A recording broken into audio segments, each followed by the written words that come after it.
listen, you didn't quit your job working 40 hours a week just so you could start a business working for yourself 65 hours a week, right? You started your business because you wanted more freedom, whether that's financial freedom or time freedom, location independence. But typically, pretty fast, you find out you're actually spending more time working in your business, on your business, than you did at your job. So I want to share with you my Freedom First framework that can help you avoid frustration, burnout as a female entrepreneur.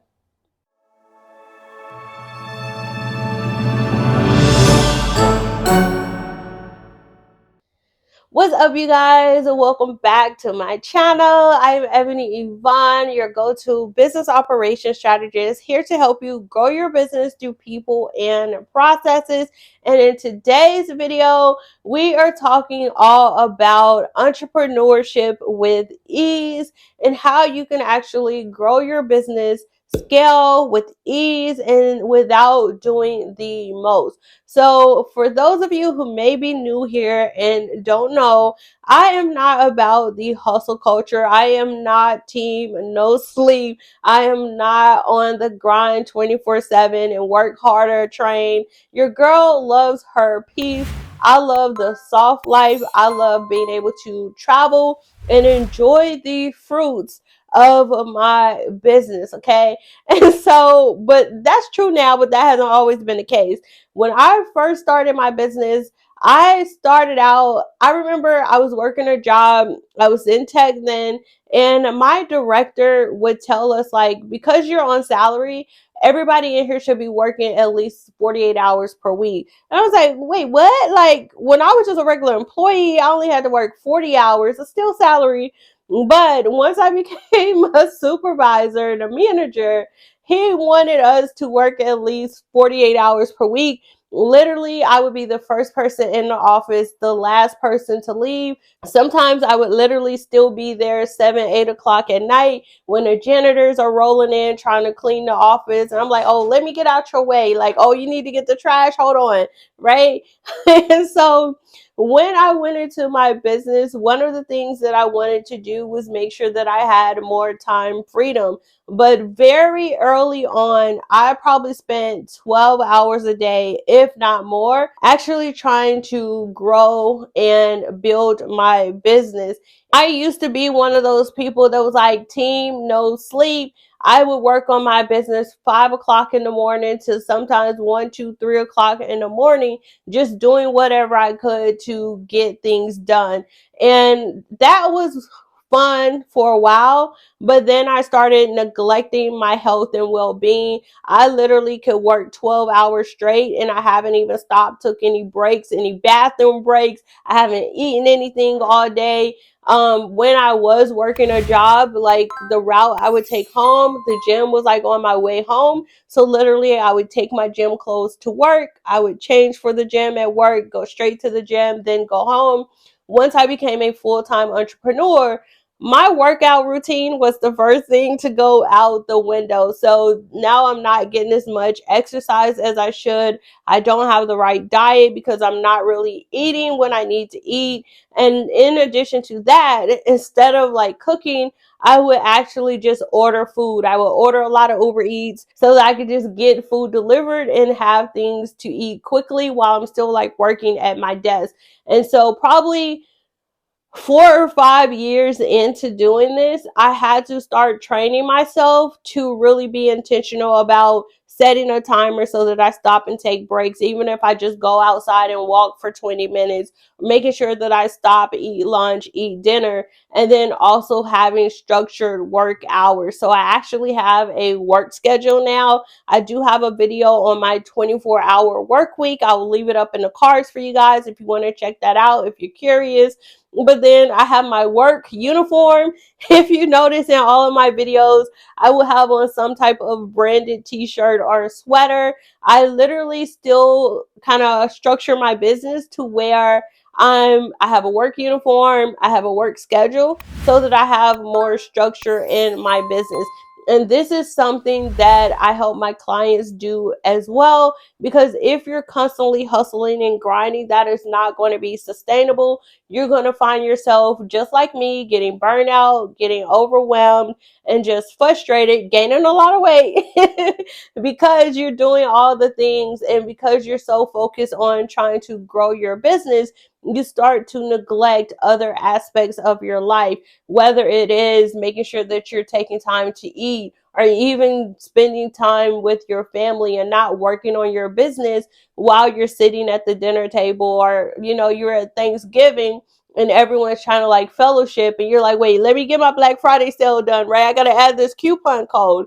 It's really being intentional so that you can grow your business sustainably, with ease, and in alignment with your natural rhythms. So in this video, I want to walk you through what I call my Freedom First framework. So this is my signature framework that I created to ensure that I'm honoring my boundaries, but also building and structuring my business in a way that's going to be sustainable for years to come. So my Freedom First framework consists of 4 key components, and they all start with A's. I don't know why, it just worked out that way. But basically, this is going to be to audit, align, activate, and ascend in order to create a sustainable business model. So let's get into each one of these components, and then I can break it down in more detail. So the first component of the Freedom First framework is you want to audit where your business is right now. You want to identify the gaps, identify inefficiencies, identify bottlenecks, profit leaks, all the roadblocks are issues that you have in your business.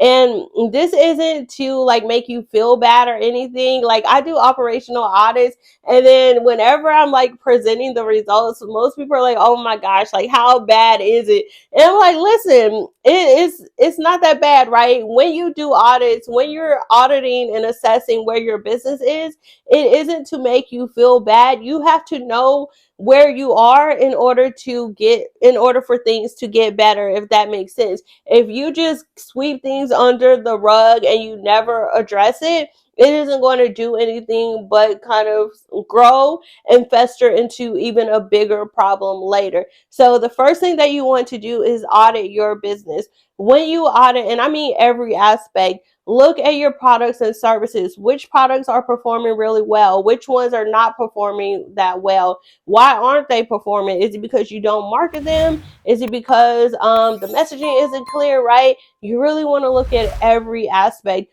You want to look at your operations, your back end. How are your systems performing? Do you have tech tools and software in your business that's always down, that's always breaking? You're constantly having to put tape on it and patch it up to keep it running. Do you have deadlines that get missed? Do you have opportunities that you're missing out on, right?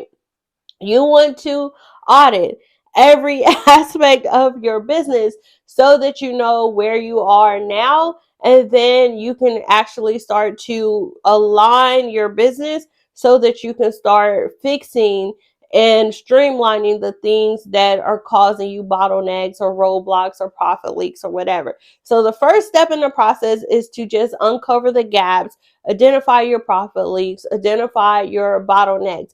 Then the next step in the Freedom First process is you want to start to align your business with your goals and your mission and your vision of where it is that you want your business to be and where it is that you see yourself going. So once you've done your audit, you know what your issues are, you know what's working well, what's not working. The next step is to start aligning your business, create a plan so that, okay, right now, my systems ain't that good, but by the end of this year, I want to replace my CRM. I want to implement a new email marketing system, whatever it is, right?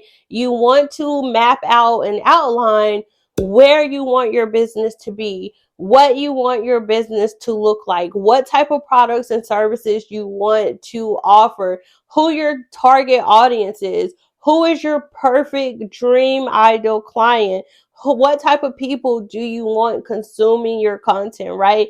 You want to map all of that out and then start to align where you want your business to be with your reality of where you are, and then just build a roadmap for how you plan to get from where you are now to where it is that you want to be.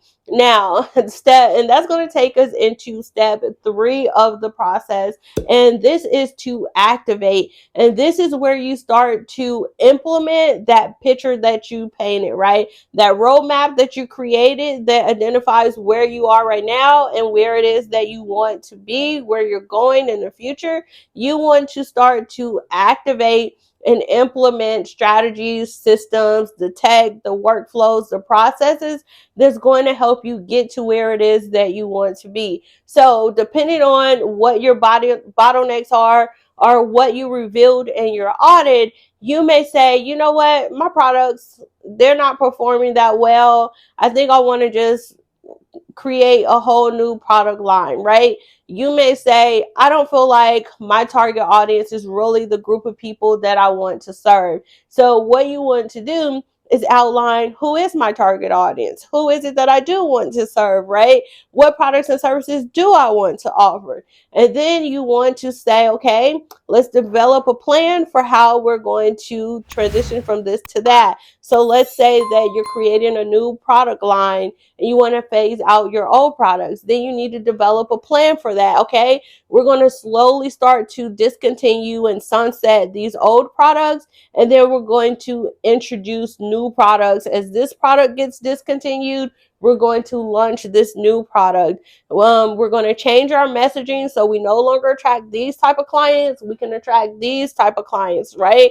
We're going to get rid of our old clunky system, or maybe you've never had a CRM. You're like, you know what, moving forward, we're going to set up a CRM, and whenever new clients come in, we're going to add them to our CRM. We're going to make sure we have a client portal set up so that we can track our leads. You want to start to implement these things so that you can start creating that ideal business vision that you want and that you see for yourself. And then the last step in the Freedom First process is you want to ascend. And this step is all about optimizing what you've built so far. So as you implement new systems, you're introducing new products and services, you change your messaging so that you can start attracting your dream clients and the right target audience. You just want to make sure that you're tweaking and adjusting, measuring as you go along. So if you change your messaging and you feel like, oh, I'm getting some of the clients I want to, but it's still a little off, then you want to just tweak and optimize your messaging until you get it right. If you're researching CRMs and you found one, but it still doesn't do what you need it to do, maybe you're like, you know what, this isn't going to be the right tool for us. We need to find something better.